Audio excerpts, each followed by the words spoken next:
যখন আমরা এই সমাজে শিশুদের তোলার ব্যাপারে কথা বলি, আমাদের প্রথমে বুঝতে হবে পৃথিবীতে কি ঘটছে। আমাদের শিশুদের কার্যকরভাবে গড়ে তোলার ব্যাপারে চিন্তা করার আগে আমাদের সবার সাথে কি হচ্ছে এবং পৃথিবীতে কি ঘটছে তা বুঝতে হবে। এটি একটি বিশাল সমস্যা। দ্বিতীয় বড় সমস্যা হচ্ছে সফলতা বলতে কি বোঝায়। আপনার মূল্য কি? আপনি কিসের যোগ্য? বর্তমান সময়ে আমাদের শিশুদের এমনভাবে গড়ে তোলা হচ্ছে যে তারা ভাবে এই সমস্ত পণ্যই তাদের যোগ্যতার মাপকাঠি।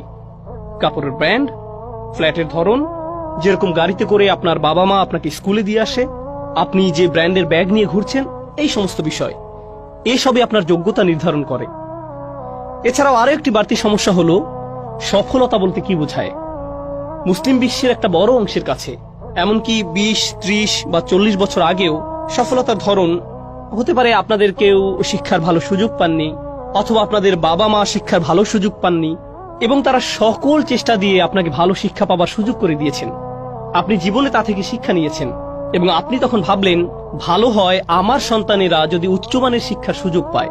এর মানে যদি হয় তাদেরকে প্রাইভেট স্কুলে যেতে হবে, এর মানে যদি হয় আমাদেরকে একটি ঘর বা ফ্ল্যাট ভাড়া নিতে হবে এবং কষ্ট করে থাকতে হবে যাতে তারা শিক্ষার ভালো সুযোগ পায়, তবে আমরা তাই করব। এর মানে যদি হয় তাদেরকে আইভি লীগ বিশ্ববিদ্যালয়গুলোতে, দামি মেডিকেল কলেজ কিংবা কোনো এলিট প্রোগ্রামে ভর্তি করানোর জন্য আমাদেরকে অসম্ভব মাত্রার লোন নিতে হবে, তবে আমরা তাই করব।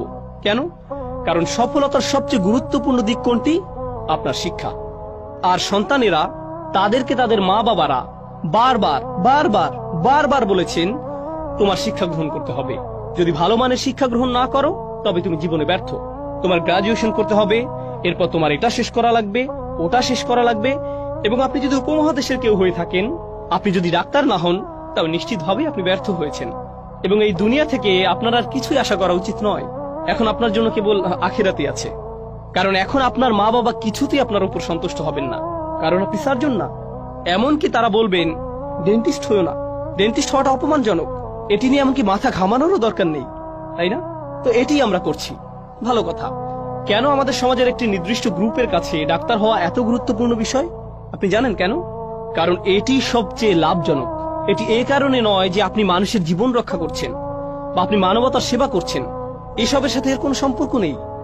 যদি ডাক্তারদেরকে বাস ড্রাইভারদের সমান বেতন দেওয়া হতো, আমাদের উপমহাদেশের লোকেরা তাদের সন্তানদের ডাক্তার বানানোর ব্যাপারে এতটা পাগলামি করত না। আমাদের সন্তানদের পৃথিবীর ত্রাণকর্তা হিসেবে গড়ে তোলার ব্যাপারে তাদের কোনো উৎসাহ নেই। যখন সন্তান ডাক্তার হয় তখন মা বাবারা কত খুশি হয়। এরপর যদি সে বলে আমি ডক্টরস উইদাউট বর্ডার্স এর মতন সেবামূলক প্রতিষ্ঠানে 3 বছরের জন্য যাচ্ছি, আমি এই সংগঠনে এবং বন্যা কবলিত অঞ্চলে সেবা দেওয়ার উদ্দেশ্যে 3 বছরের জন্য যাচ্ছি, আমি সোমালিয়া যাচ্ছি, এরপর আমি পাকিস্তান বা বাংলাদেশে যাব, এরপর মালয়েশিয়া যাব এবং আমি বিনা বেতনে কোনো লাভের উদ্দেশ্য ছাড়াই কাজ করব, তখন এসব বাবা মারা বলবেন ইয়া আল্লাহ, আমরা তোমাকে ডাক্তার বানানোর জন্য এত টাকা খরচ করলাম আর তুমি এসব কি করছো? ইন্স্যুরেন্স কোম্পানি বা ফার্মাসিউটিক্যাল কোম্পানি যে রক্তচোষা যন্ত্রের অংশ, তোমারও সেই একই যন্ত্রের অংশ হওয়া উচিত। আমরা চেয়েছি এটাই তুমি করো। কেন তুমি মানুষের জীবন রক্ষা করছো? কি সমস্যা তোমার? আমরা এরকমই হয়ে গিয়েছি। সত্যি কথা বলতে নিজেদেরকে আয়নায় দেখা উচিত। আমরা কি তৈরি করছি? কিছু একটা মৌলিকভাবে পরিবর্তিত হয়েছে। আমাদের সফলতার ধারণা অর্থতে রূপ নিয়েছে, আমাদের শিক্ষার ধারণা ক্যারিয়ারে রূপান্তরিত হয়েছে, যা অনেক অর্থ তৈরি করে। সবকিছুতেই টাকা পয়সা ফিরে আসে। যদি আপনি সফল হন তার মানে আপনার অনেক টাকা পয়সা আছে, যদি আপনি সফল হন তার মানে আপনার শিক্ষা রয়েছে। সেই শিক্ষা কোন বিষয়ে? যদি আপনি সফল হন তার মানে আপনার শিক্ষা রয়েছে। সেই শিক্ষা কোন বিষয়ে? এমন একটি বিষয়ে যা আপনাকে ভালো ক্যারিয়ার দিবে, যার মানে আপনি ভালো টাকা পয়সা উপার্জন করবেন।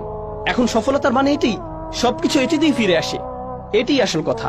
এখন এটি আগের সময় থেকে ভিন্ন, আগেকার যুগ থেকে এটি আলাদা।